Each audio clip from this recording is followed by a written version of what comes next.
Olha, gente, eu tive acesso a informações da Defesa Civil de Maceió, de que vamos entrar numa quadra de ventos fortes, temporais, chuvas intensas, que são as chamadas chuvas frontais, chuvas amenas, até junho, que é a nossa quadra chuvosa.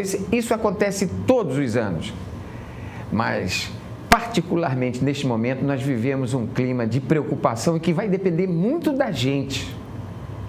Que esse sol e chuva que nós vamos ter até junho, até o final de junho, julho já começa a amenizar, começa a chegar o sol, nós vamos eclodir as larvas dos mosquitos, a Aedes aegypti e o outro comum, as muriçocas que nós conhecemos. Nós vamos ter problemas sérios. Está acontecendo neste momento. No sul, sudeste, centro-oeste. Nós estamos com uma campanha de vacinação no país. Nós temos em Alagoas situações que já chamam a atenção. E, para nossa maior preocupação, teremos eleições municipais. O que isso tem a ver com o mosquito Aedes aegypti é o que nós vamos saber daqui para frente, a partir de agora. O meu entrevistado de hoje é um médico infectologista. Certamente você já acompanhou ele ou vem acompanhando. Eu venho o acompanhando desde 2020. Me tornei um fã desse trabalho de alerta, principalmente aos mais pobres, às comunidades, que é o médico infectologista ou infecto de doenças contagiosas, Renê Oliveira, que ele é do Gabinete de Combate às Doenças Infecto-Contagiosas da Secretaria de Estado da Saúde. Primeiro eu quero dizer para o senhor que é uma honra poder entrevistar o senhor e, em nome de alguns alagoanos, agradecer por essa sua dedicação de deixar a gente, independente de governos estaduais, municipais e federais, nos deixar informado do que está acontecendo nos bastidores da doença. Porque se a gente sabe o que está acontecendo, a gente pode se prevenir. Eu falei que nós vamos entrar numa quadra chuvosa. Hoje, qual é a situação da dengue em Alagoas? Em Alagoas, nós estamos numa situação ainda confortável, porque a dengue ela tem uma sazonalidade. Em 2022, devido à pandemia, nós tivemos um número muito elevado de casos de dengue. Passou dos 20 mil? Um percentual bem elevado. E mortes, muitas mortes, né? Nossa! E agora, em 2023, entramos numa fase descendente. Isso é natural. Por quê? Porque o mosquito, ele mantém em todo o estado, né? Maceió, as cidades, né? Então, e ele não escolhe nem rico nem pobre, né? Todos os lugares. É democrático, lamentavelmente, né? Ele mantém essa transmissão dos vírus da dengue. São 4 vírus, mas chegou o ponto que ele não vai encontrar uma pessoa que está apta a desenvolver o problema, porque já teve. Quer dizer, nós temos o mosquito Aedes aegypti, ele transmite 4 doenças, não é isso? O Aedes aegypti são as arboviroses, que é um termo muito vago, não é muito específico. As mais importantes, a chikungunya, a zika e a dengue. A que causa microcefalia? Zika. Zika, né? E a dengue nós temos quantas fases? Porque tem 1, 2... Nós temos 4 sorotipos. O sorotipo 1, 2, 3 e 4. Desses sorotipos da dengue especificamente, qual é o mais grave? Porque tem um que é hemorrágico, é isso mesmo? Não, a dengue é uma doença bifásica, ela evolui em 2 fases. Aquela fase inicial, que tem a febre, que é uma característica muito importante. Dengue sem febre, tem a dor no corpo, dor articular, a dor de cabeça e a dor atrás dos olhos. E também, em alguns casos, as manchas na pele. É a dengue Essa é a clássica. Clássica. Para por aí, na maioria das vezes. Mas em torno de 20% dessas pessoas com sintomatologia pode caminhar para o que nós chamamos de dengue grave. É essa fase mais preocupante, é nesse ponto que precisamos de uma intervenção mais forte, né? Que é isso que nós buscamos. Uma pessoa contaminada uma vez com essa dengue clássica, ela pode ter uma segunda, uma terceira, uma quarta vez? Ou está livre? Porque antigamente se pensava que você, sendo picado uma vez, você já estava imune, né? Seria a imunidade do rebanho que os governos anteriores aí até falavam. Como nós temos 4 sorotipos, são 4 possibilidades de quadro de dengue. Então, você pode pegar dengue 4 vezes. Porque um sorotipo não dá uma proteção total para os outros. Dá uma proteção parcial nos primeiros meses, mas depois, a quem teve o dengue do tipo 1, pode ter 3, 4, pode ter 2, né? Isso é um problema maior, porque você já com a primeira contaminação, digamos assim, o seu organismo ele fica já preparado, ele já está apto a se defender com mais força. Aí você pega o segundo sorotipo, dependendo da reação dessa pessoa, do organismo dessa pessoa, sendo exacerbada, ela vai caminhar para uma dengue grave. Uma fase 1, 2, ou sorotipo 1, 2, 3, 4, todas elas podem evoluir por uma gravidade? Sim. Ou tem alguma delas que já vem com a gravidade junto? Não. O primeiro episódio não caminha para a gravidade. Mas o segundo, ou o terceiro, ou o 4, isso pode acontecer. Sim. O tratamento, eu não vou falar das medidas que a gente pode evitar, mas vamos, o tratamento, porque tem pessoas que moram distante da cidade, aí vai no chazinho, vai no medicamento que alguém indicou. O tratamento é específico? O que o senhor, como médico, diria para qualquer fase, 1, 2, 3, 4? Na fase inicial, dengue clássica, são sintomáticos apenas. Não há necessidade de intervenções mais específicas, não.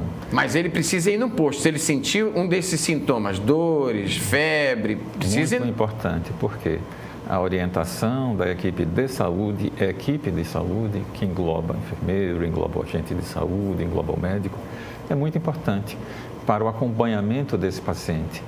O primeiro dia, o segundo, o terceiro, ele precisa já começar a melhorar. Sim. Quarto, quinto, no sexto, se ele começa a apresentar sinais e sintomas de descompensação, deixa de ser um acompanhamento na unidade básica de saúde e há necessidade de encaminhamento para uma UPA. Por isso que é tão importante o acompanhamento. E a automedicação, nem pensar? Nem pensar. Por quê? A principal preocupação é com o sangramento. Na dengue grave, existem aquelas pessoas que vão ter sangramento, outras não, né? E aí, se no uso de um medicamento que interfira na coagulação, é prejudicial, muito prejudicial ao paciente. O clássico é a aspirina, que é o AS, que de maneira alguma pode ser utilizada nos quadros de dengue. Mas também os outros anti-inflamatórios comuns que nós usamos muito, como ibuprofeno, diclofenac, corticoide também, não devemos usar essas substâncias. Então, você está prestando atenção, você de qualquer classe social, teve sintomas, sabe que não está bem, procure o posto de saúde. Agora, nós temos, além desse tipo de dengue, do sorotipo 1, 2, 3, 4, nós temos aí a zika e a chikungunya. Qual a diferença de uma para outra? São vírus diferentes, né? E transmitido pelo mesmo mosquito? Pelo mesmo mosquito. A zika, ela entrou aqui no país em 2014, na Copa do Mundo, né? A visita do Papa, muitas pessoas de fora do Brasil. Veio da África? A Polinésia. Da Polinésia. Na Ásia, né? A Oceania, a região da Ásia, Oceania, a chikungunya aqui da África. Mas a porta de entrada foi pelo Peru, Equador, entra pela Amazônia. Fala-se, no caso da zika, a entrada foi pela Bahia, outros citam Rio de Janeiro. De certa forma... Está aqui no Brasil. Está aqui. E quais são os sintomas que diferem da zika, da dengue? Zika, é muito difícil ter febre. Dengue, a febre é muito comum, é uma febre alta, 39 graus. Zika, muito pouco.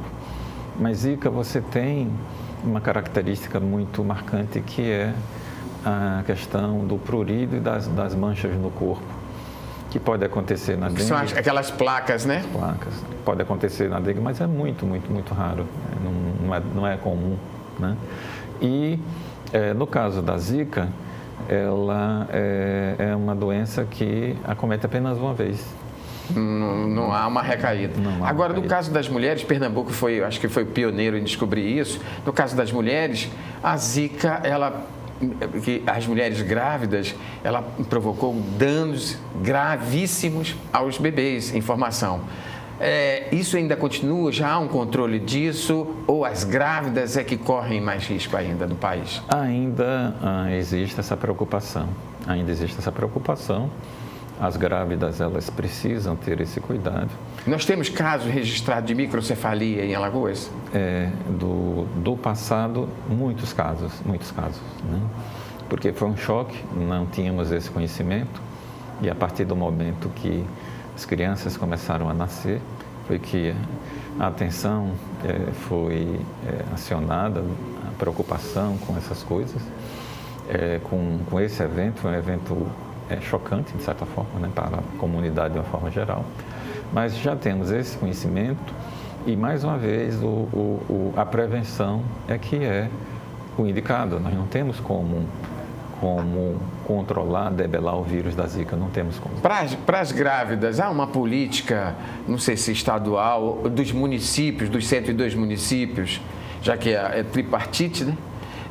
De distribuir pelo menos o repelente para as grávidas? Uma boa pergunta, me fizeram essa pergunta, eu repliquei.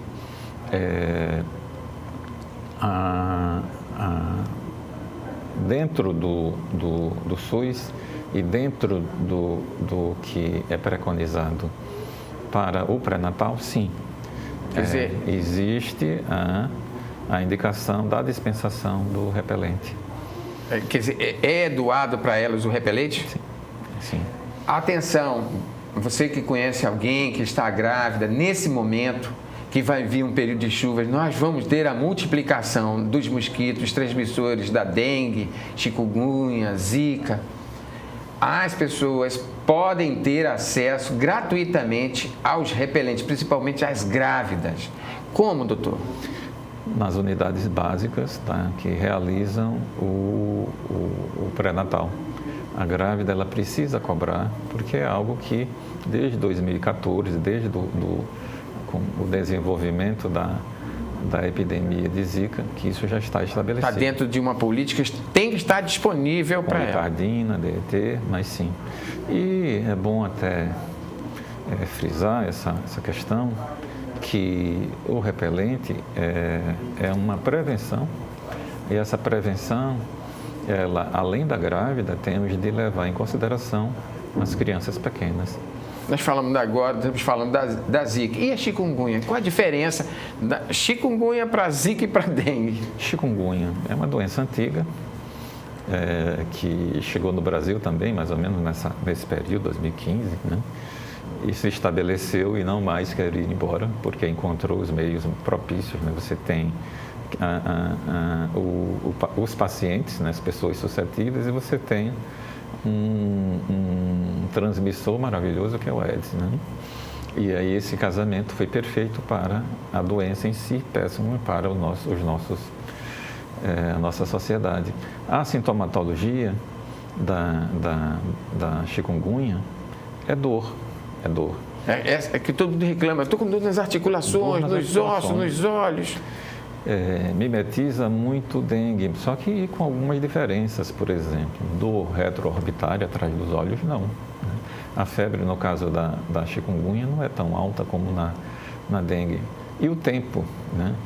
Fica mais tempo? Muito mais tempo. Tem gente que reclama que está com os efeitos da chikungunya 1 ano, 2... Pode chegar a 2 anos? Pode passar, tem pacientes que já tinha as suas articulações preparadas para tal, problema na coluna, joelhos, etc. A exacerbação dessa sintomatologia permaneceu. O quadro agudo e o quadro subagudo da chikungunya foi embora e a sintomatologia permaneceu. São pacientes realmente com alto grau de sofrimento, sim. Apesar desse esforço que o senhor, sua equipe, acho que os secretários municipais de saúde, a gente percebe o empenho deles, nós vamos entrar numa fase que é tão difícil quanto a multiplicação, quanto a quadra chuvosa. Nós vivemos num estado de 102 municípios, nenhum tem plano diretor atualizado. E agora vamos entrar numa fase de política. Isso atrapalha? De certa forma, a atenção que deveria ficar centrada nos problemas, um problema como a dengue, que é um problema sério no momento, é desviada, é lógico que atrapalha. Com relação aos municípios, precisamos levar em consideração o seguinte, o antes e o depois da Covid. Antes da Covid era muito difícil você coordenar, você juntar os municípios, debater e montar estratégias para vencer determinado problema. Agora nós já temos essa cultura, ainda bem. Né? Quer dizer, se eu fizer uma convocação agora, e o senhor amanhã tem a reunião, tem o encontro dos 102 municípios. A AMA, ela trabalha muito bem isso, temos o CORSEMS, temos entidades que fazem esse meio de campo e facilita bastante. A impressão minha, eu não posso falar com propriedade, mas no pós-Covid, após a pandemia da Covid, esse trabalho se tornou um trabalho bem mais eficaz, sim. Nós passamos aí agora, acho que tem uma semana, quase duas, né? Fim do Carnaval. Nós vimos que as cidades ficaram lotadas e mesmo as pessoas que buscaram cidades balneárias, como as cidades litorâneas de Alagoas, elas se aglomeraram. Aí vem a Covid. Nós temos uma variação circulando, um novo vírus, né? Uma nova cepa, como vocês costumam dizer, vocês especialistas, infectologistas, circulando no país e no mundo inteiro. Ainda estamos numa fase de incubação ou vocês temem um agravamento dessa situação? Tudo está na dependência da variante do momento, né? Por sorte, a variante ela não mudou desde final de 2022, que é a variante Ômicron. Ela chegou, ocupou o seu espaço e ficou. Porém, essa variante, ela desenvolveu muitas subvariantes. Por isso que as pessoas pegam a Covid uma vez, duas, três. Por quê? São muitas subvariantes com características que acabam possibilitando a fuga desse vírus no sistema imunológico, né? Quando a pessoa desenvolve uma Covid, um quadro de Covid, por aquela subvariante, tem uma proteção boa, no mínimo de 6 meses, né? Mas aí aparece uma nova subvariante com pequenas modificações. É nessa situação onde a transmissão se faz com muita intensidade, porque geralmente essas subvariantes elas ganham em o poder de uma transmissão maior. Elas se vivem uma mutação e elas ficam resistentes aos tratamentos? Ela consegue driblar o sistema imunológico, nosso sistema imunológico. O que é gravíssimo, né? Você vai ter. O que não pode acontecer, a preocupação grande, essa é a nossa grande preocupação, é que essas subvariantes elas venham a ganhar características das variantes do passado, como acometimento pulmonar, quando aquela fase mais pesada, muitas pessoas morreram com problemas respiratórios, né? Que no momento está afastada, né, para o grande público, mas grupos selecionados, os idosos, quem tem mais de 60, 65 quem tem comorbidades, os que têm comorbidades, os obesos também? Os grandes obesos, sim, né, tá? E quem tem problemas na imunidade, né, os pacientes oncológicos, os pacientes que fizeram quimioterapia, radioterapia, os pacientes soropositivos com CD4 baixo, são pessoas que, por isso que nos preocupa, pegando o vírus da Covid, podem caminhar para complicações. uma internação, ir para uma UTI e óbito, porque nós continuamos tendo óbito. Nós tivemos mais de 7.300 mortes de Covid em Alagoas e, ultimamente, eu tenho visto que nós estamos em 10 esse ano, estávamos em 10 até a semana passada. E vimos que boa parte foram pessoas com comorbidade ou já de uma certa idade. Né? Quer dizer, não dá para falar sobre controle porque a doença está aí, né? Qual a estratégia para enfrentar nesse momento a dengue e a Covid? Só para fechar, no caso dos pacientes, veja bem, são poucas mortes, assim, mas são mortes que não deveriam ter acontecido, né? Nenhuma, né? Porque nós já temos as vacinas que dão uma proteção boa. São muitos pacientes que ficam internados por Covid e nós não tomamos o conhecimento. Isso aí já... Desses 10, teve algum resistente à vacina? Sempre tem. Eu não tenho o número, mas sempre tem. Que ouviram aquela triste mensagem de um certo governante, que você sabe de quem eu estou falando, né? Você sabe.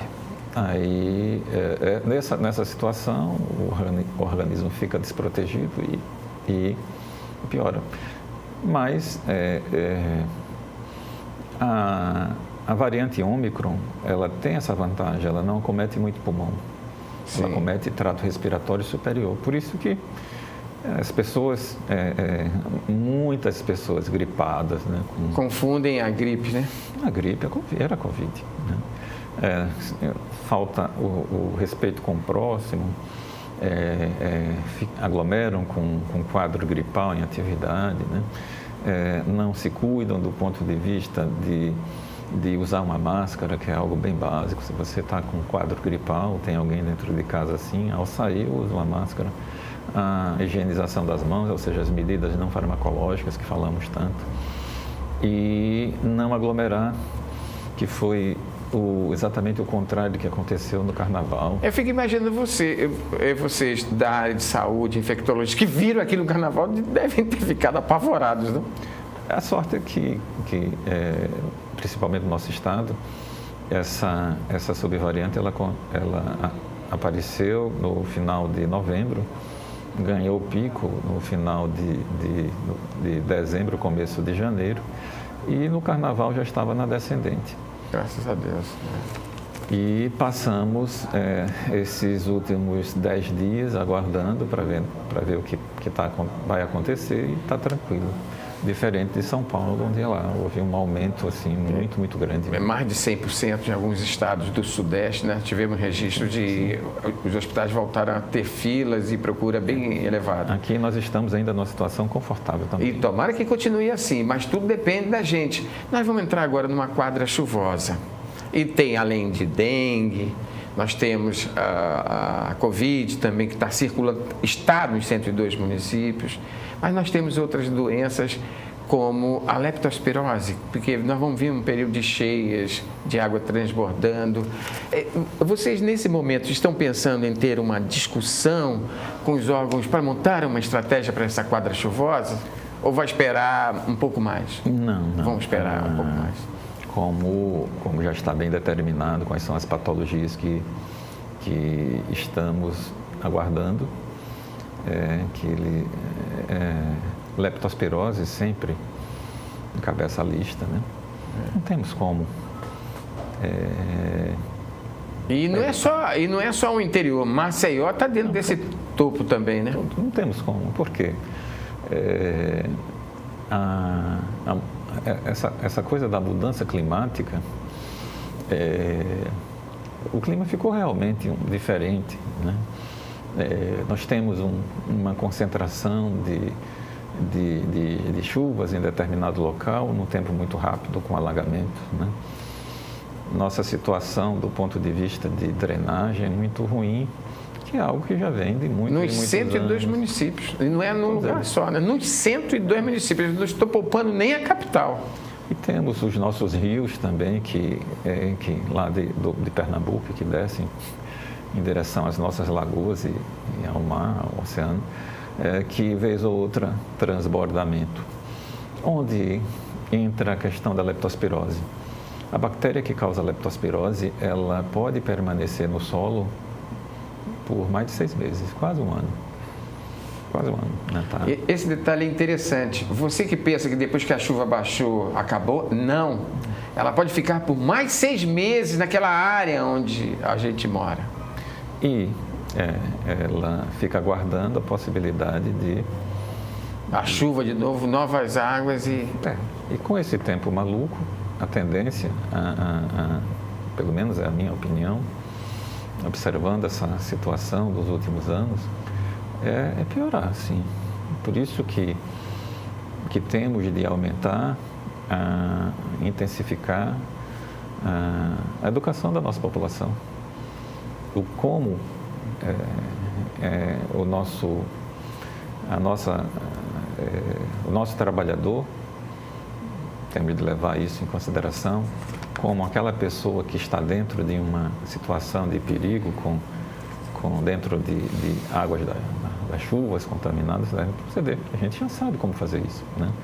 A colocação de mochilas, botas impermeáveis, luvas, né, tá? Carro fumacê ainda vai ser utilizado ainda para combate a mosquitos e como forma preventiva ainda? Tem cabimento ainda, não? Sim, não. O mosquito, ele ganhou algumas propriedades, algumas características novas, né? Ele não respeita mais água limpa, ele coloca os seus ovos em qualquer tipo de água. Ele consegue ir mais longe, mais de 200 metros, ele consegue subir mais alto. Se você tem uma água, um local de empoçado, ele estará lá, né? E o fumacê, o veneno, muitas vezes, o mosquito também é resistente. Sim. Ele adquire resistência. Tem algum município do estado que preocupa vocês nesse momento? Alguns municípios, sim, né? Todos do litoral ou Zona da Mata, né? No sertão também, que tem localmente, em pontos específicos, uma infestação de mosquito muito alta, né? Uhum. E são esses locais que tem uma indicação, uma prioridade no uso do fumacê. Sim, tem sua utilidade, sim. Hoje, dos 102 municípios, tem algum que chama a atenção ou alguns que chamam a atenção? A preocupação sempre seria Maceió, porque Maceió tem 1/3 da nossa população. 900 e quase 1 milhão de habitantes. E aqui, devido à concentração de pessoas, sempre é um local de preocupação maior. Mas os municípios pequenos, porque convive com o mosquito sem uma preocupação maior, sim. Por exemplo, Rui Palmeira, né, tá? Alguns municípios do litoral norte, eles são de preocupação, mas momentânea, porque depende das ações do município daquele local. Doutor, nós estamos conversando há 30 minutos. Eu acho que esse é um momento importantíssimo. Nós estamos entrevistando o Dr. René Oliveira, ele é médico infectologista e do Gabinete de Combate às Doenças Infecto-Contagiosas da Secretaria de Estado da Saúde. Nesse momento final, qual o apelo que o senhor faz aos 3 milhões de alagoanos e particularmente aos gestores, tanto prefeitos como, inclusive, os legisladores, os vereadores dos 102 municípios? A preocupação maior é a dengue. Nossa situação, como a maioria dos estados do Nordeste, é de uma certa tranquilidade. E o Ministério da Saúde está cobrando que esse momento ele tenha que venhamos a tomar atitudes para que a prevenção ela se faça com força, né? Prevenção como? Com a nossa comunidade. As pessoas... Antigamente se preocupava só com água parada. Isso já agora virou lenda. Qualquer água, né? Por isso que dentro das nossas casas nós precisamos eliminar o lixo. Eliminar o lixo. E não jogar na rua, nem no vizinho, no terreno baldio, né? Exatamente, nem pensar. Muito cuidado com as calhas. Às vezes as telhas estão lá, mas nós não olhamos, não subimos, não fazemos a manutenção devida. As caixas d'água. elas continuam descobertas. As piscinas daquelas pessoas que têm uma condição social melhor continuam não tratadas e abandonadas. Aceitar a entrada do agente de endemias dentro das casas para uma avaliação, ver a situação local, né? Às vezes a gente se esquece que o mosquito ele também está dentro da casa, onde nos ralos dos banheiros, atrás das geladeiras, né, tá? As águas que ficam empoçadas dentro das nossas casas sem que percebamos, né? Então é necessário que a população venha a trabalhar, a cuidar dessa situação. Por quê? Qual é a preocupação hoje? Por que estamos nos preocupando com a dengue? Não é porque São Paulo tem um número aumentou muito, não é isso. Não é porque o Distrito Federal, Brasília, está numa situação calamitosa, não é isso. É porque mudou. Mudou como? Antes nós tínhamos o sorotipo 1 e o sorotipo 2, principalmente o sorotipo 2. Essa semana o Ministério, o Ministério da Saúde já deu um alerta a respeito do sorotipo 3, que está assolando Minas Gerais. E agora já tem uns que já nascem com a doença, né? Temos mosquito, a fêmea, que já tem o vírus da chikungunya e da zika dentro do seu próprio organismo, né? Então, o sorotipo 3 é um sorotipo que há muitos anos não circula no Brasil. Por que isso é importante? Porque a nossa juventude, as crianças, os adolescentes, os adultos jovens, eles não tiveram contato com o sorotipo 3. Os mais antigos podem ter tido esse contato. Por isso a vacinação, para esse público-alvo. Mas a vacina, o quantitativo é muito pequeno, porque o fabricante não tem a capacidade de fabricar, né? Doutor, então a recomendação, porque infelizmente o nosso horário acabou. A recomendação, você é o fiscal do mosquito. Sim. Eliminar focos. E você já sabe como. Quero dizer para o senhor que muito grato. Só para concluir, os nossos hospitais estão preparados neste momento para uma grande demanda? Sim. Sim. Está com sintomas? Procure uma unidade básica de saúde. Muito obrigado, doutor. Eu que agradeço o convite e sempre às ordens.